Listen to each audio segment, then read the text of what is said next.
Hello, everyone, and welcome back to The Shortcut. I am your host, Jack, and today I am here with Lauren Koo, who is our product lead here at Kapwing.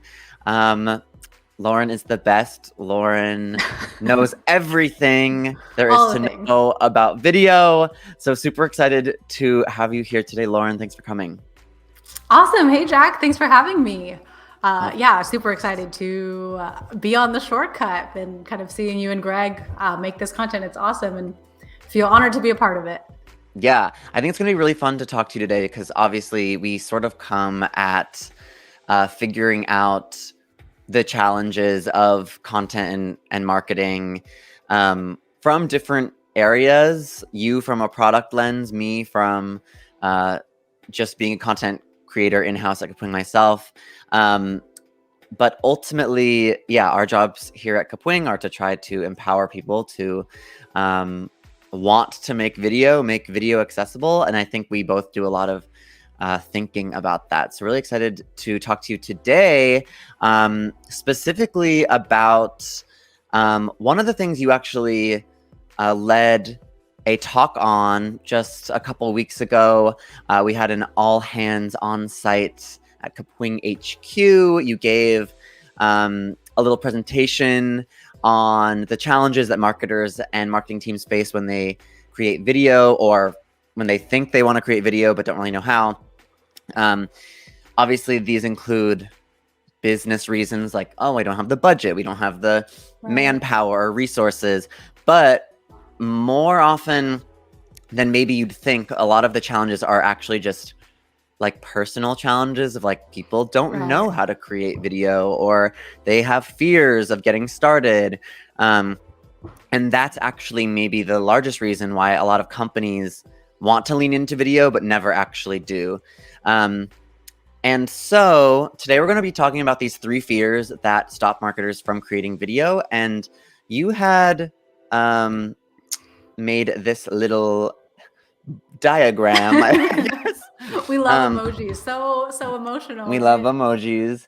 But the 3 things that most people seemed to struggle with when they're creating video was, number 1, not having anything insightful to say.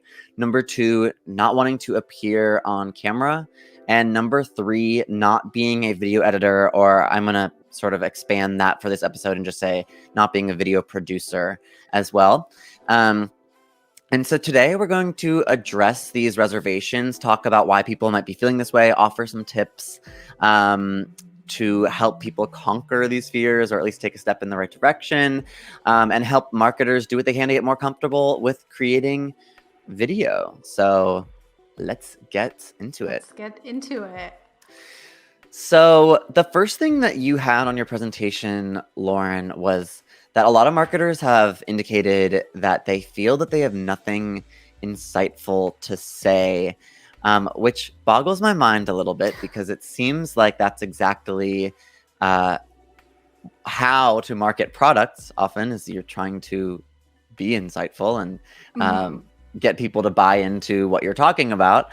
Do you want to explain a little bit about like maybe what you think people have an issue here with, and why they might feel insecure about what they have to say? Totally. Yeah. This is something that I think we've heard it from quite a few of our kind of customers and users. And I think we also experience it kind of like ourselves here at Kapwing when we think about kind of our own product marketing, or really even kind of our own sort of like presence on social media and kind of what we want to put out into the world. And so I think it kind of comes down to, one, I think this kind of fear or this like sort of like underlying imposter syndrome a little bit of just kind of thinking like, oh, like everything that I like could say maybe has already been said, or I don't know if it sounds like polished enough to really be a video. And so I think these kind of fears of just like, when you actually kind of go to get on camera, this idea of putting yourself out there with like a video that is, I think, very, I don't know, it's very vulnerable to think about. So I think just actually kind of sitting down and thinking about, okay, like what do I actually want to say? What is our point of view? I think it can just be very, very scary, I think, to be like sitting down and putting those thoughts together in a way that will be with a video.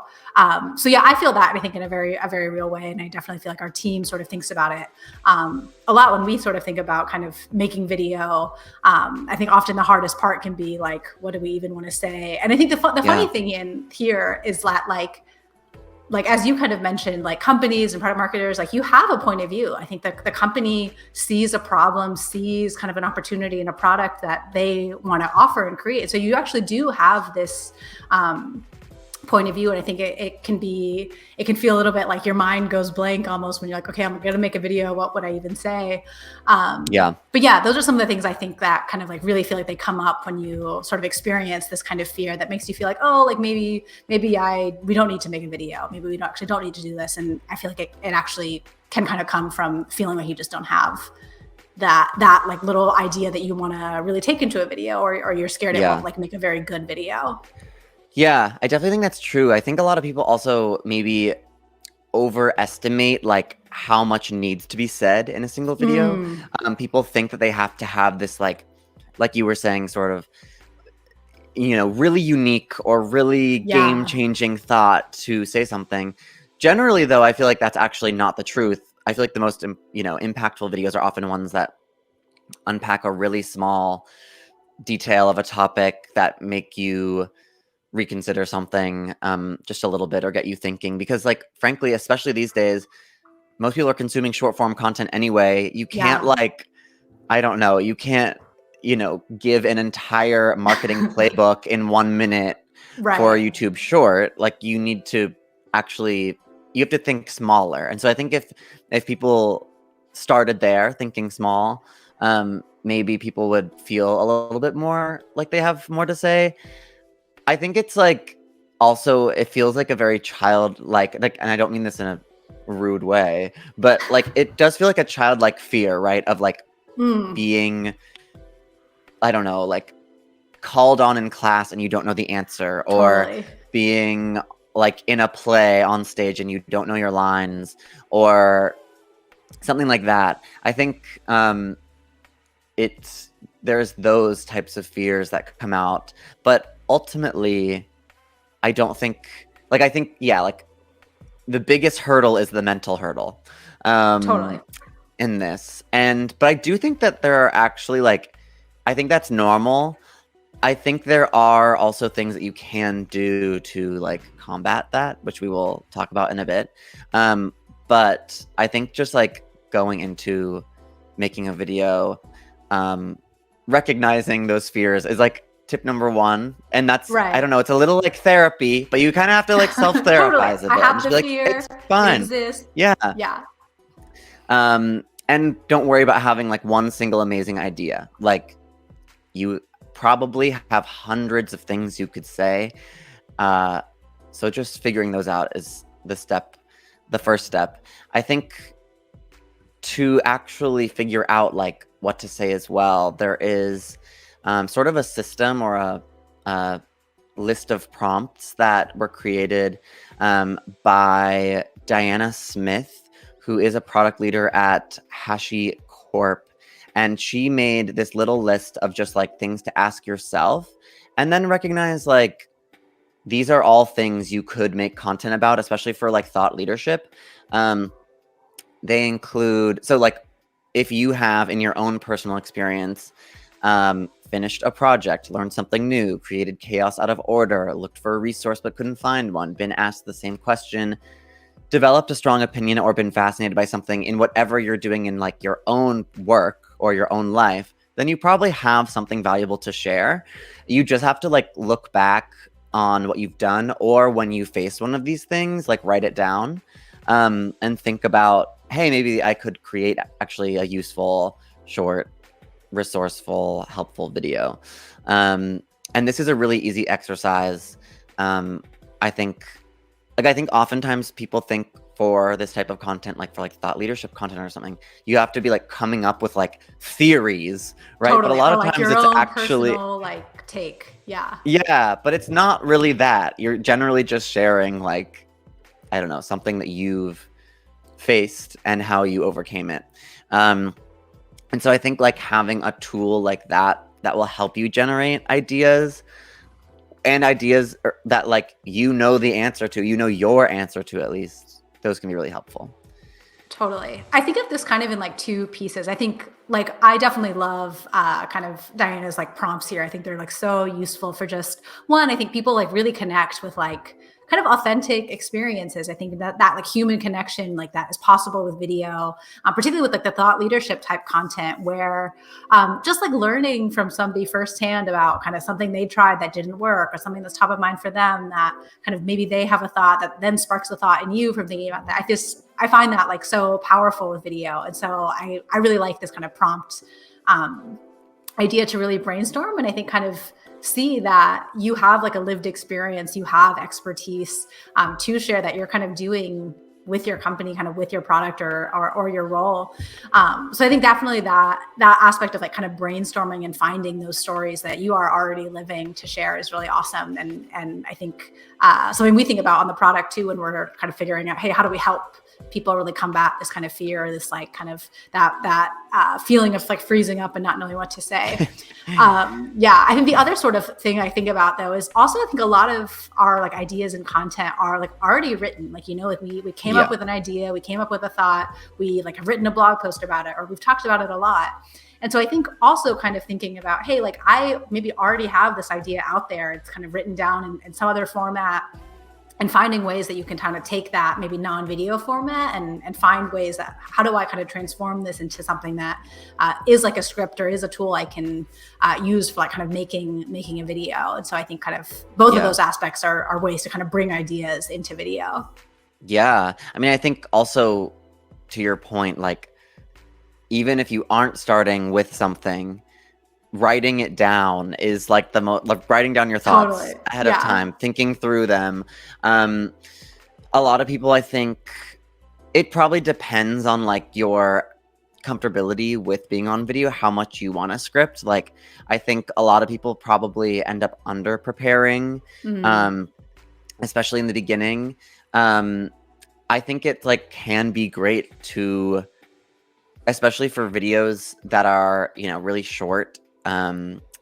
You need to like have the hook written out and you need to like execute on that.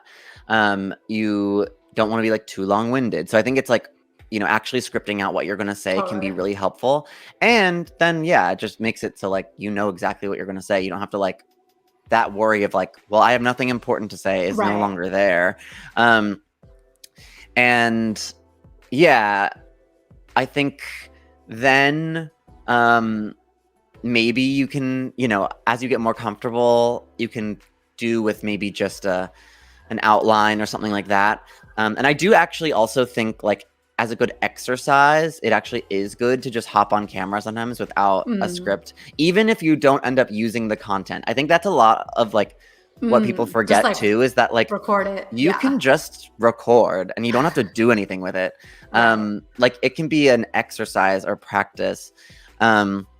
And I think that can actually also be really helpful. It's like, go into a recording session and be like, you know what? Maybe on purpose, like nothing I say is going anywhere today, but I'm going to practice what I want to say. Or like, okay, I'm going to record for 30 minutes of my thoughts today and I'm only going to take one 30-second clip. Like you're going to be able to find something. And so I think that can be a really good thought exercise.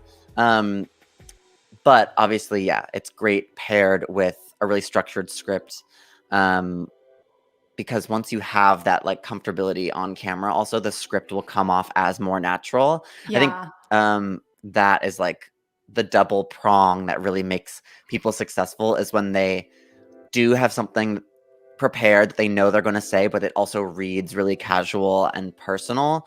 And so I think like, I don't know, both preparing a really great script and getting your sort of, I don't know, just getting comfortable on camera is really helpful. Yeah. I also think kind of to that point, like, even if you're like, I mean, I love that. I think we'll use that of like, let's just like record and maybe we won't do anything with it, but at least it just like helps like kind of practicing and flexing that muscle. But I think also even just like kind of once you sort of have this kind of outline of a script, or you're starting to put the words together, like even just practicing like reading that script out loud in your voice, and kind Yeah. of like as you're talking about it or reading it as if you were kind of like delivering it to a friend or a colleague, figure out kind of like what words like feel wrong or like feel uncomfortable when you're delivering them, and then just kind of edit the script as you go. If you say something or would naturally find yourself trying to deliver that differently, I think kind of just really getting comfortable like taking that script and voicing it until you find kind of where your voice and like the script match, I think has been really helpful, kind of in our experience too. Yeah, completely. I think, and that's also something you can sometimes do like on the fly too. Like I think, obviously we're coming from this as like, I don't know what to say, but like oftentimes when you're recording something, you do know what not to say. Like you will have something on your script that you've written, and when you say it out loud on camera, you're like, that's not right. Like Doesn't I really can just riff off of that and do that. And I think like, so maybe you don't always feel like you know what to say, but like trust that you do know what not to say. I think that is a very helpful feeling that like everyone has. And it's okay also to feel that, because especially when it's like not live, when it's a recorded video, there's no harm in saying something dumb or like saying something weird. Like you can just fix it. So yeah. Cool. I think then we've addressed number 1. We've addressed nothing insightful to say.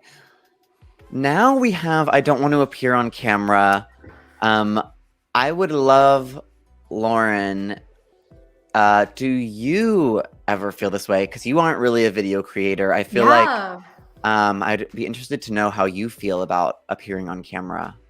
Yeah, like now. This is, right now. I mean, behind the scenes, cool look. Like we just spent a bunch of time figuring out like, I was kind of saying like, the lighting, I don't know, like all the stuff of like this like setup, kind of finding the right equipment. So I think definitely it is. And for me, I was like, this is kind of intimidating. I mean, like this is not something that I like have a lot of like background and training, and it's not something I do a lot.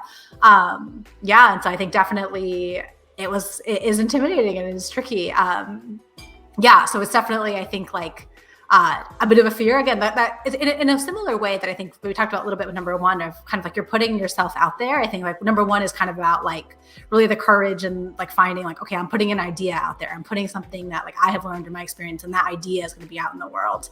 And then I think with appearing on camera, you kind of take that sort of vulnerability and you almost like double it, I guess, where it's like, cool, now it's like maybe my face and like my voice are in addition to this idea also being put out there. And so I think that can be pretty nerve-wracking. So definitely we experienced it today. We were just kind of dealing with that before we hopped on this podcast episode.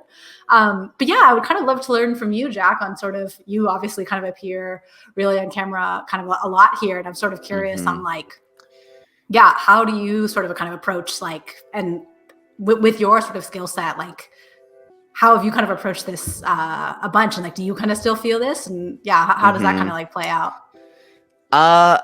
Okay, well, I've been doing videos now, like in my life for probably 12 years. So like, firstly, I'll tell you it gets easier, because no, I don't really feel this way You're anymore. like, it's fine. So like, I don't know if that helps, but like on the other side, it does get easier.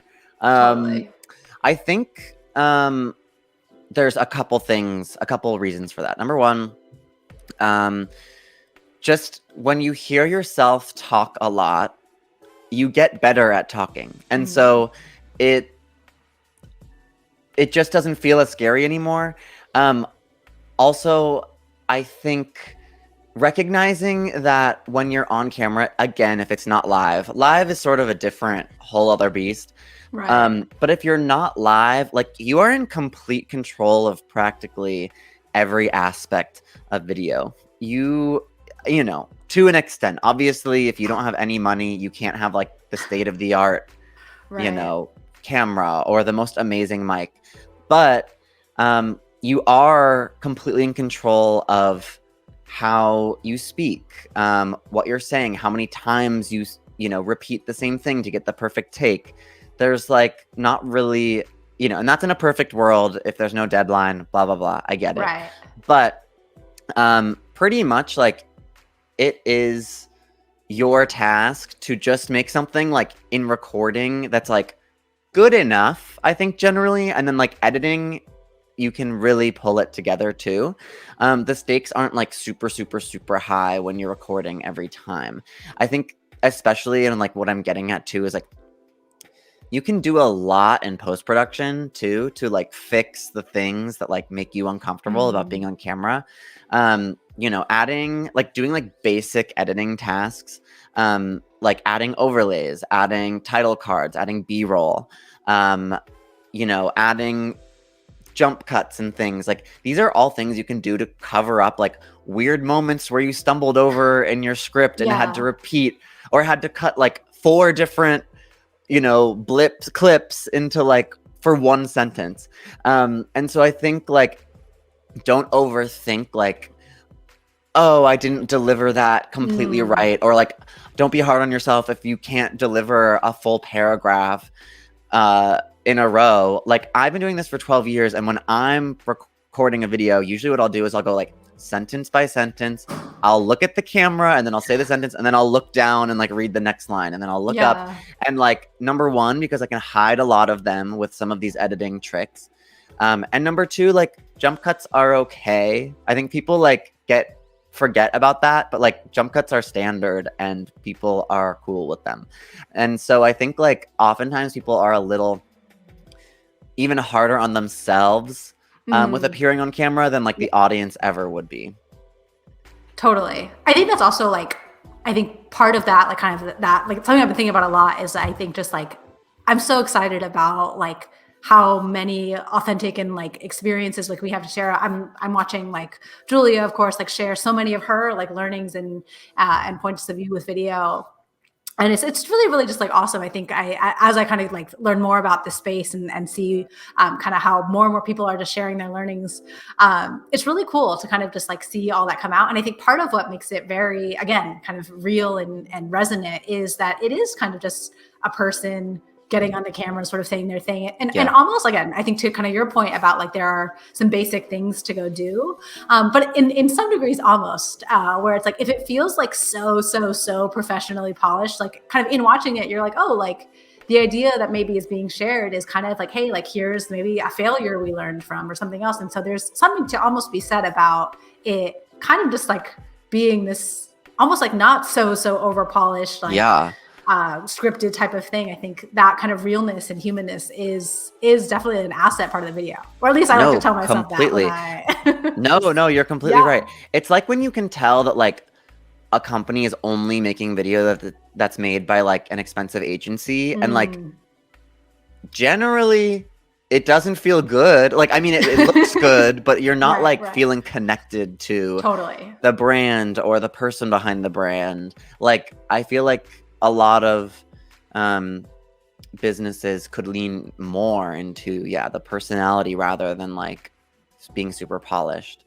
And I think that's still something that like brands are often unlearning or learning. That like you don't have to be, your content doesn't have to be perfect. And also I think that's like what stops a lot of people too. I know this isn't like exactly what we're getting at today, but like something we sort of talked about in the beginning just a little bit was that there are like budgeting and resourcing like constraints often. And I think that's because oftentimes people think that like, oh, to make a nice video for our company, I'm going to spend like $15,000 at an agency. The only video we can make is like so fancy, and therefore it is prohibitively expensive. Impossible. Totally. Yeah. And it's like, that's not true. Like you can buy like a pretty basic camera. Like, okay, the camera I'm using, it's like not perfect, but it's it looks pretty perfect to me. And it's like, I think this is like $500, you know? And you know, you can get away with, and like even your phone, oh my God, your phone these days is just like maybe arguably better even than this camera.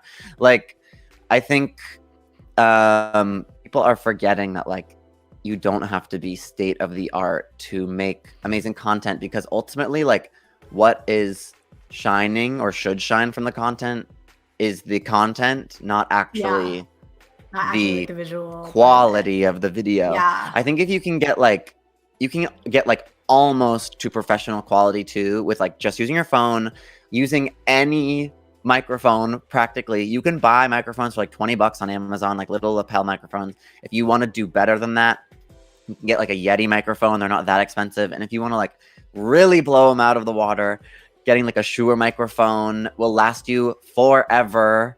And like audio quality to me, side note, is more important than video quality. I think it like, I don't know, because the ideas that are coming from you are in your own voice. Like you want your voice to sound strong and quality.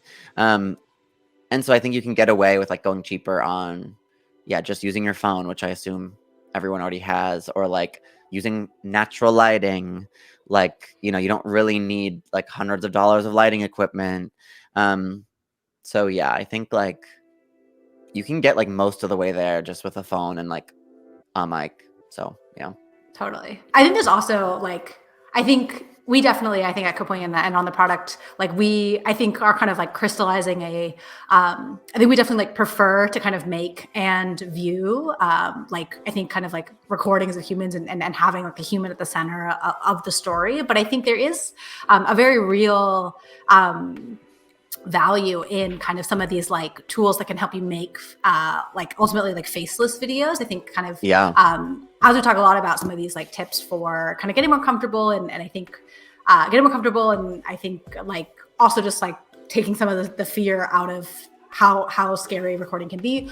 I think also this idea of like even with kind of like some stuff we put in the product of helping you kind of get like a script and then kind of from that script do like completely like B-roll that takes up the whole video and then kind of do like a text to speech voice. I think these can also be really great, like at least starting points from kind of, hey, like does this message kind of land as a video? I think there are even flows of kind of making video where if you really like don't want to be kind of on camera, you really kind of like don't have to. Again, I think we kind of sort of have a preference at Kapwing for really helping you get over that hump because we believe I think that human at the center of the video is just really compelling. But I think it's important to sort of say too that like this idea of kind of making faceless video, if that's kind of really what you prefer and what you're more comfortable with, that's something that our product team thinks about a lot too of like enabling with the product as well.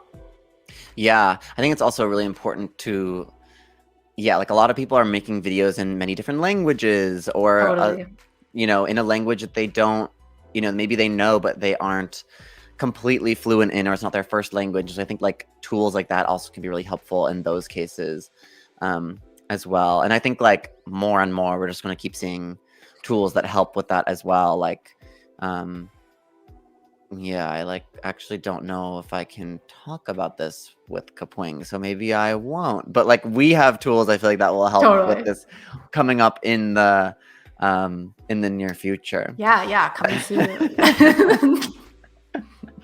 I'm like, what am I allowed to talk about? Yeah. If not right now, then very soon. And then back to our handy dandy list. I feel like number 3, people, get nervous. Like, how do I even complete the video? Obviously, most people can speak to something. They can get on a video and talk about something or relay some message, but how do you actually package that up? I think that's really interesting that is such a blocker for people. I feel like editing, especially these days, has become so accessible. And I'm interested that people are still mostly feeling this way. Yes. Do you want to speak to why you think that might be? I have thoughts. Yeah, it's funny. Before I think kind of really like found Kapwing, I had never edited video. Like I had maybe done like some very, very basic, like, I could like trim this, but this kind of like anything more than that was just felt like insurmountable, I guess. The idea of like overlays and updating the audio or really anything like that, I think I think just like something I had never done before. And I think it can truly be like very intimidating. And it's sort of like, I think goes a little bit almost in like hand in hand with the recording, and I think like comfortable on camera, where we sort of talked about kind of like you mentioned, like you deliver a sentence and you pause, maybe you look down and then you kind of look up again.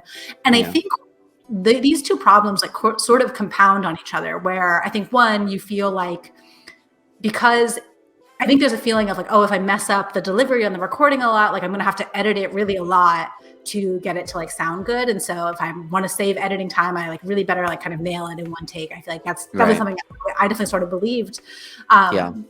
Yeah. So I think like those two challenges of like, okay, like I don't have the skill set, or I don't have the time or the expertise to actually sit there and take maybe a recording that has many mistakes or many kind of bad takes that I want to remove, and to make it, I think, really kind of a short, engaging video. That challenge, I think, just can feel insurmountable, even if you manage to sort of solve the other two problems, right?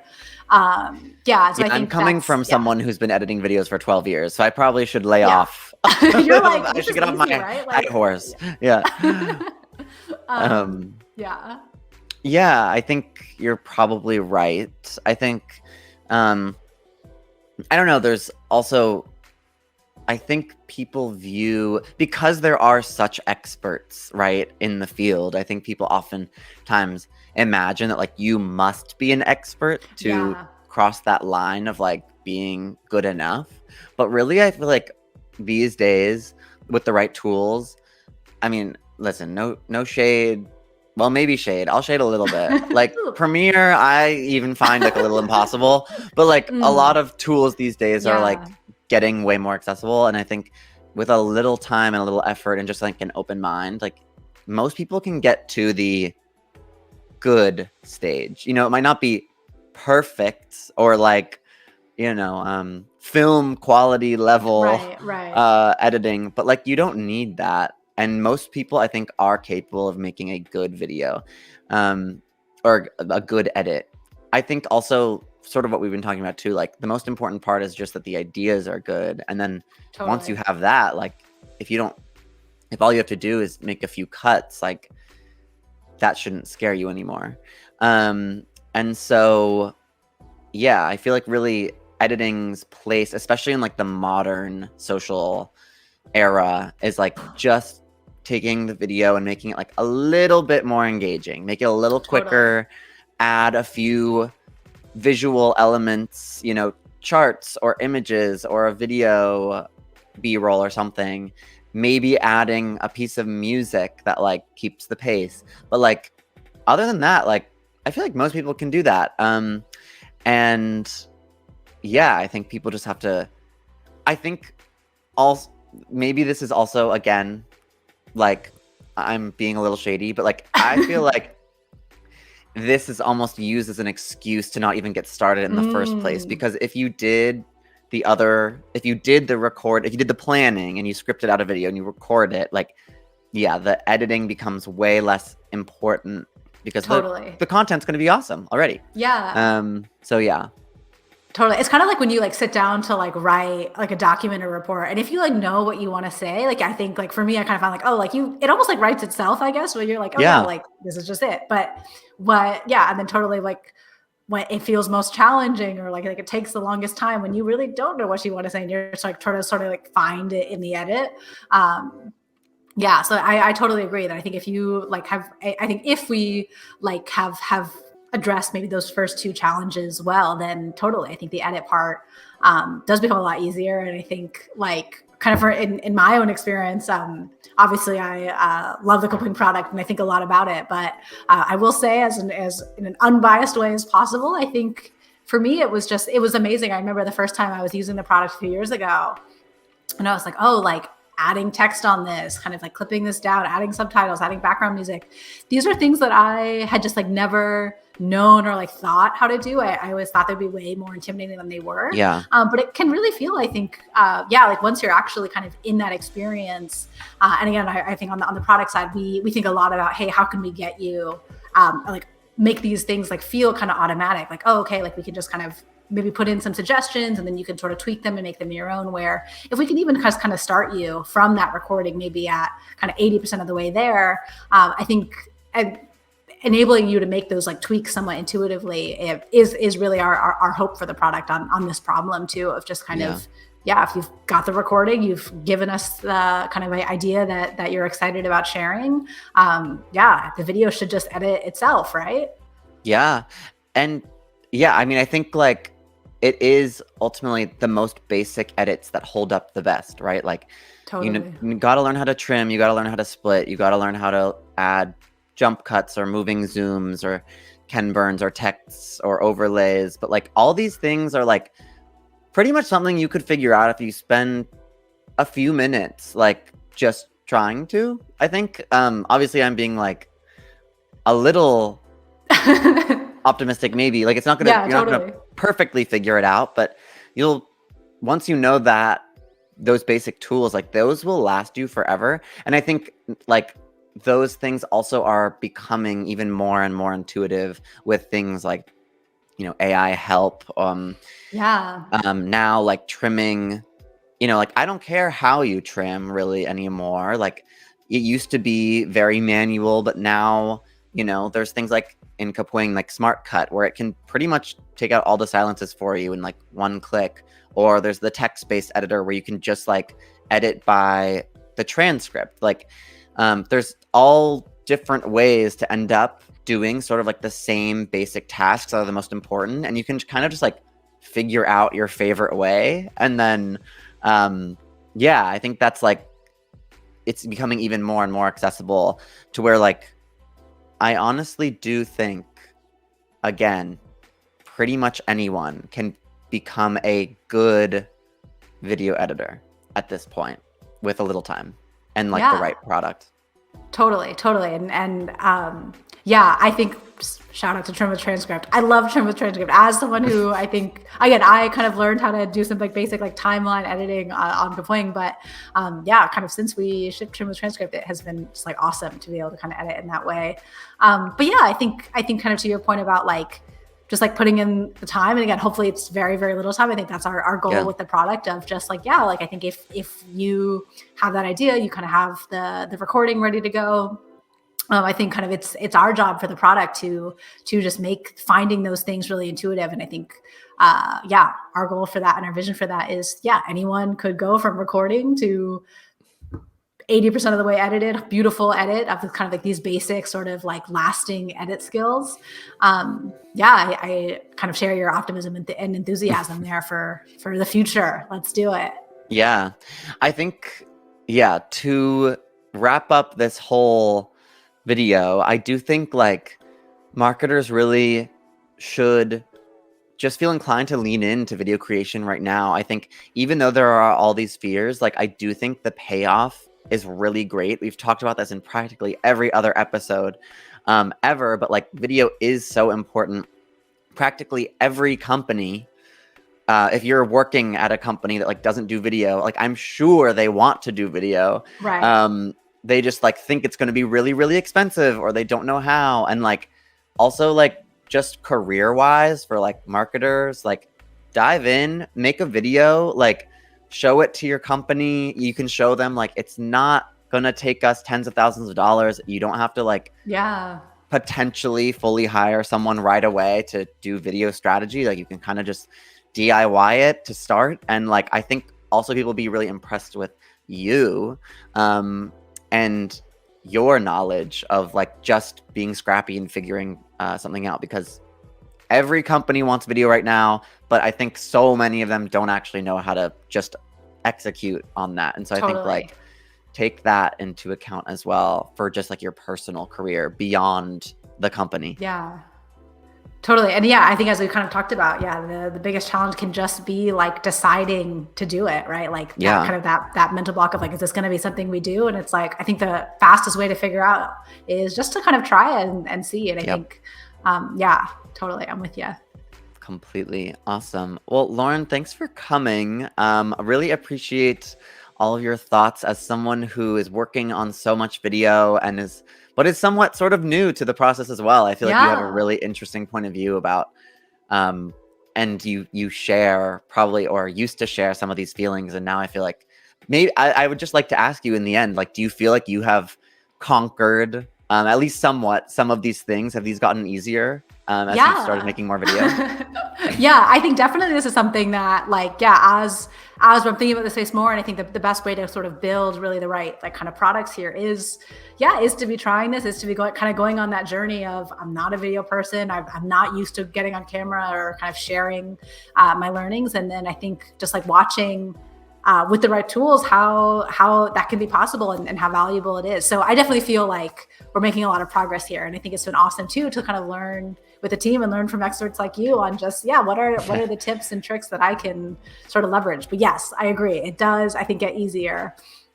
And I think the hardest part like can often be just that first one we talked about of like, what do I even have to say? And I think kind of once you sort of get over that, the rest of it just kind of follows. Completely agree. I was hoping you'd say that. Sweet. All right. Well, thank you guys all so much for watching. Make sure to come back, subscribe. Let us know in the comments down below if you have any topics you'd like us to talk about in the future. We're always talking about video and its importance in marketing as it gets more and more important in the world. So let us know. Thanks again, Lauren. And we will see you guys in the next episode. Later.